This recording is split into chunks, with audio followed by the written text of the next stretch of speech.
বাড়িতে যখন চিকেন আসে তা থেকে বোনলেস চিকেনগুলোকে আলাদা করে নিয়ে তাকে পাতলা পাতলা করে কেটে নিলাম। এবার চিকেনে লেবুর রস, লঙ্কা গুঁড়ো, আদা রসুন বাটা আর নুন মাখিয়ে রেখে দিলাম। যতক্ষণ ম্যারিনেট করা হবে ততই ভালো, চিকেনটা তাড়াতাড়ি সেদ্ধ হবে।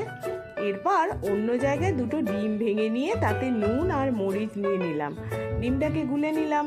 আর নিয়েছি বিস্কুটের গুঁড়ো বা ব্রেড ক্রাম্ব। এবার চিকেনের টুকরোগুলো ডিমের গোলায় ডুবিয়ে বিস্কুটের গুঁড়ো মাখিয়ে ভালো করে হাত দিয়ে সমান করে নিলাম।